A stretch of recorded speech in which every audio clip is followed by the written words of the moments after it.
Hi అందరికీ. ఒక చిన్న ట్రిప్ వెళ్తున్నామనమాట. ఈ ట్రిప్‌లో ఆఫీస్ వర్క్‌తో పాటు ఒక పర్సనల్ వర్క్ ఉంది. అండ్ దాంతో పాటు అమ్మవారి దర్శనం గూడా చేసుకుంటున్నామనమాట. నన్ను ఇన్‌స్టాలో ఫాలో అవుతుంటే ఆల్రెడీ తెలిసే ఉంటుంది. విజయవాడ వెళ్తున్నామనమాట అమ్మవారి దర్శనం చేసుకోవడానికి. సో, ఫైనలీ చాలా రోజులు ప్లాన్ చేశాము. అంటే ఇయర్‌లీ అట్‌లీస్ట్ వన్స్ అయినా అమ్మవారి దర్శనానికి వెళ్ళాలి అనుకున్నాము. బట్ ఈసారి కొంచెం లేట్ అయిందనమాట. 5:00 కల్లా స్టార్ట్ అవుదాం అనుకున్నాము. బట్ అస్సలు అవ్వలేదనమాట. మేము స్టార్ట్ అయ్యేసరికి అరౌండ్ 6:30 అలా అయ్యింది. నాకు కార్ జర్నీ అస్సలు సెట్ అవ్వదనమాట.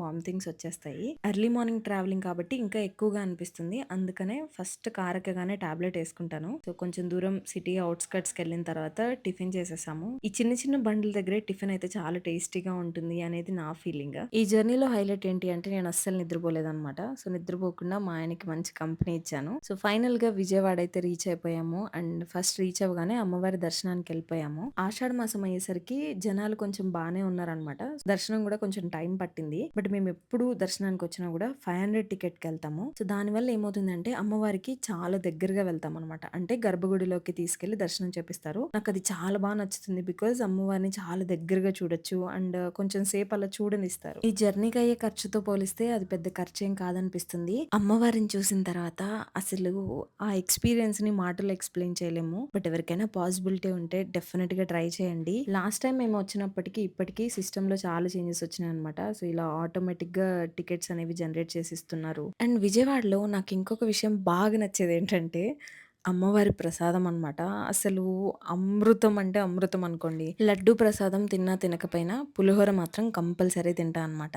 సో యూజువల్‌గా మినిమమ్ 2 ప్యాకెట్స్ అనేవి ఈజీగా తినేస్తాను. సో అంత ఇష్టం నాకు విజయవాడ అమ్మవారి ప్రసాదం అంటే. సో మంచిగా దర్శనం చేసుకున్నాము. అండ్ కొంచెం జనాలు ఎక్కువ ఉండడం వల్ల దర్శనం లేట్‌గానే పట్టింది. అండ్ ఎక్కువసేపు అమ్మవారిని చూడనివ్వలేదనమాట. బట్ స్టిల్ చాలా హ్యాపీగా ఉంది దర్శనం చేసుకున్నందుకు. అండ్ ఇక్కడ కార్‌లో వచ్చి తింటున్నాము. ఎడమ చేత్తో తింటున్నా అనుకోకండి. సెల్ఫీ కెమెరా పెట్టా కాబట్టి అది లెఫ్ట్ హ్యాండ్‌తో తింటున్నట్లు కనిపిస్తుందనమాట. సో నేను ఇక్కడ మా హస్బెండ్‌కి చెప్తున్నాను.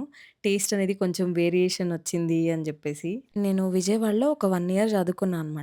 సో అప్పుడు ఫ్రీక్వెంట్‌గా వస్తుండేవాళ్ళం దర్శనానికి. సో అప్పుడు పులిహోర ఎక్కువగా తింటుండే. సో ఆ విధంగా నాకు టేస్ట్ అనేది అసలు అలా గుర్తుండిపోయింది. అండ్ దర్శనం అయిపోయిన తర్వాత మా నాన్నకి ఒక చెకప్ ఉందనమాట. సో దానికోసం వచ్చాం మేము. ఇంకా అది ప్రాసెస్‌లో ఉంది. సో మేము ఈలోపు లంచ్ చేసేద్దాం అని చెప్పేసి రైస్ తీసుకున్నాం అనమాట. అండ్ మా నాన్న ఇంటి దగ్గర నుంచి వస్తూ చికెన్ కర్రీ చేపించుకొని తీసుకొచ్చారు. మేము విజయవాడలోనే ఆల్మోస్ట్ 2 డేస్ కంప్లీట్‌గా ఉన్నామనమాట. సో విజయవాడలో ది బెస్ట్ ఫుడ్ అయితే నేను ట్రై చేశాను. అసలు ఎంత బావుందంటే ఫుడ్ నాకైతే పిచ్చగా నచ్చిందనమాట. సో నేను ఏమేం ప్లేసెస్‌లో తిన్నాను అనేది నేను నెక్స్ట్ వ్లాగ్‌లో కూడా చెప్తాను. అండ్ షార్ట్స్‌లో కూడా అటాచ్ చేస్తాను. డెఫినిట్‌గా చెకౌట్ చేయండి.